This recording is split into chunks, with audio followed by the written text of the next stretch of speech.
तो supreme court ने Bilkis Bano case में फैसला सुनाते हुए कहा है कि दोषियों की सजा माफ करने का अधिकार गुजरात नहीं महाराष्ट्र सरकार को था, क्योंकि बिल्किस केस में सजा मुंबई में सुनाई गई थी। आज तक संवाददाता मुस्तफा शेख ने रिटायर्ड जस्टिस यूडी साल्वी से खास बातचीत की है। जस्टिस साल्वी ने ही बिल्किस केस में सजा सुनाई थी। रिटायर्ड जस्टिस यूडी साल्वी, जिन्होंने 2008 में बिल्किस बानो केस में अपना जजमेंट दिया था, आरोपी करार दिया था इन 11 लोगों को, वो इस वक्त हमारे साथ जुड़ रहे हैं। सर, जब रेमिशन की बात सामने आई थी, आपने भी अपना ये मत सामने रखा था कि रिकंसिडर करना चाहिए, फेयर जो रिकंसिडरेशन है इस केस को देना चाहिए। आज जजमेंट आने के बाद आपका क्या कहना?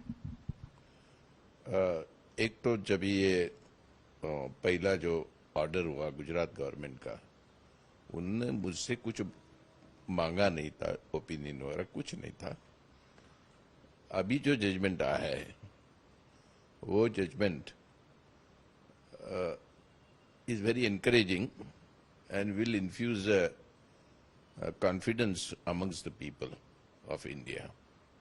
इसलिए कि लोगों के ऐसे दिल में कई बातें आती है कि सब कुछ इस दुनिया में सब कुछ मैनेज किया जाता है ऐसे, लेकिन इससे लोगों को ऐसे विश्वास आएगा कि नहीं, ऐसा कुछ नहीं है, ये मेरिट्स पे सब होता है। क्योंकि मैं मेरिट्स इसलिए बोलता हूं कि वो जजमेंट में सभी कुछ जो उनके लिए कहने का जो उनके कारण है उसके ऊपर उन्होंने बहस की है। उसमें उसे सभी लोगों के सामने वो पढ़ने के लिए अवेलेबल है और वो लोग उससे जान सकते हैं कि ये जजमेंट में जज साहब ने ऐसे क्यों कहा। इसलिए मुझे लगता है ये judgement is a welcome judgement for the people of India. Yes, that will be there. दूसरी सर, जब मोटे मोटे मुख्य मुद्दे आज के सुप्रीम कोर्ट के जजमेंट को देखें तो उसमें कहीं ना कहीं इस इशू पे रिजेक्ट किया गया रेमिशन के महाराष्ट्र गवर्नमेंट ने नहीं दिया, लेकिन 11 कॉन्विक्ट्स जो इतने सीरियस ऑफेंसेस में कॉन्विक्टेड हैं उनका रेमिशन बनता है क्या? क्योंकि अभी आगे आकर 2010 में 2018 में सभी स्टेट्स ने रेमिशन रूल जो है सीरियस ऑफेंसेस में ऐसा कर दिया कि रेमिशन दिया नहीं जा सकता। तो कहीं ना कहीं आपको लगता है अभी भी इन 11 लोगों के पास महाराष्ट्र में रेमिशन अप्लाई करने की जो वैक्यूम है, ऑप्शन है, वो है? देखिए, अभी ज्यूरिडिक्शन के मामले में उन्होंने जो अपनी राय दी है, इससे ऐसा लगता है कि महाराष्ट्र गवर्नमेंट को इसका कॉग्निजेंस लेके यानी वो अर्जी किया तो उसके ऊपर वो अपना निर्णय दे सकती है, ये बात अलग है। लेकिन निर्णय देने का हक और निर्णय कैसे देने का, इसमें फर्क है। निर्णय देने का जो तरीका है, क्योंकि हम भी जज होते हैं, जब भी कोई पनिशमेंट डिक्लेयर करते हैं तभी सभी चीजों का हम ध्यान रखते हैं।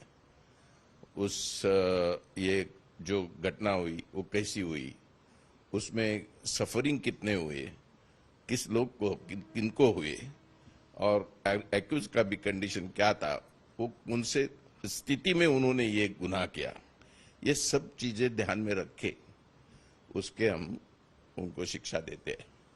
हमारे सामने ये भी जिक्र हुआ था कि उनको डेथ पनिशमेंट दो, कैपिटल पनिशमेंट, लेकिन मैंने वो दिया नहीं, क्योंकि उसमें मैंने रीजंस दिए कि ये जो होता है वो कराने वाले अलग होते हैं और ये जो करते हैं उनको इतनी अक्ल नहीं होती, वो खाली बह जाते हैं इसमें और they commit some crime like this.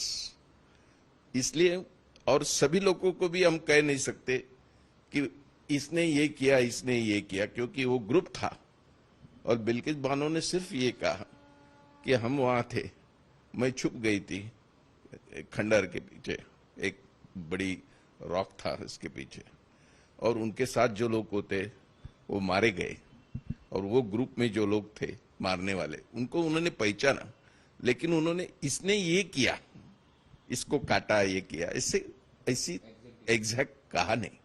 इसलिए उनको ऐसा कहना कि आप फांसी दे दो, ये अच्छा नहीं था, इसलिए उनको ये सजा दे दी गई।